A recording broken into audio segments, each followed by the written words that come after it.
It was a bitterly cold morning on February 25th, 1957 in Fox Chase, Philadelphia. A young man named John stumbled through the woods, checking his rabbit traps. The frost crunched beneath his boots. As he brushed aside the tangled weeds, he noticed a large cardboard box, weathered, half buried in the mud. Curiosity drew him closer. He nudged it open with a stick, expecting to find discarded furniture. Instead, a small, pale hand lay still inside. His breath caught. Inside the box was a little boy, no older than 6. His ribs showed through his skin, his blonde hair crudely cut. His eyes were closed, his face peaceful but bruised. John staggered back, trembling. He didn't call the police immediately. Fear of attention and his illegal traps made him stay silent.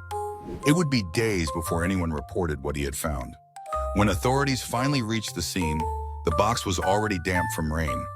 Detectives circled it, their faces hardened by what they saw. The child's body was wrapped in a cheap blanket. His fingernails were trimmed, his hair freshly cut. There were bruises, old and new, on his small frame. He had been bathed shortly before death. Detective Sam Heller lit a cigarette, the smoke curling in the cold air. "No name, no missing report, nothing," he muttered. "He's America's unknown child." Photographs were taken, flyers were printed. The boy's face appeared in every newspaper, but no one came forward.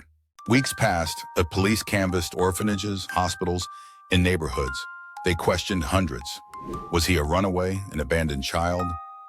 A clue surfaced. The cardboard box once held a J.C. Penney bassinet. Only a few dozen were sold in the area. Investigators followed the trail, but every lead dissolved into nothing. Detective Heller grew obsessed. He taped the boy's picture above his desk, whispering, "Someone loved you once, didn't they?" But no one claimed him.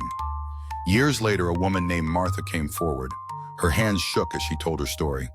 "My mother bought a boy from another family. She kept him in the basement, beat him. When he died, she panicked."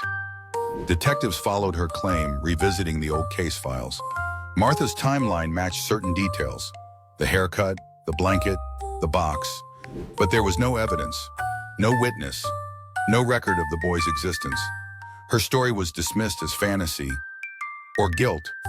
Still, it reopened old wounds for Detective Heller, now an old man haunted by the face of a nameless child. Decades turned into silence. The case became a ghost story, an unsolved mystery whispered in police halls. Until 2022, a breakthrough came from modern DNA technology. Scientists extracted a sample from the boy's remains. The match led to a family tree. The boy's name, Joseph Augustus Zarelli, born in 1953, a child of Philadelphia, forgotten by everyone except the truth.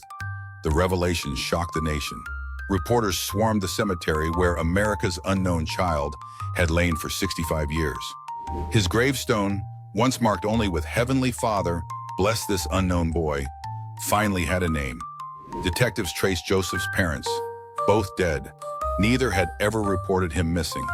His relatives refused interviews. Silence wrapped the case once more.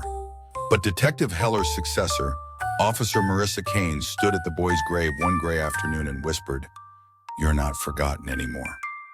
Behind her, the wind rustled through the trees, soft, almost like a sigh of peace. The identity was known, but justice was still out of reach. Joseph's story became a symbol for every lost child. His grave now overflowed with flowers, and handwritten notes from strangers who called him our son, our brother, our hope. The mystery of who killed him remained unsolved, but one thing was certain: he would never again be just the boy in the box.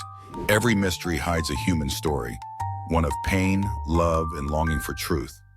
If this story moved you, like, comment, and subscribe for more true crime stories that seek justice, one voice at a time.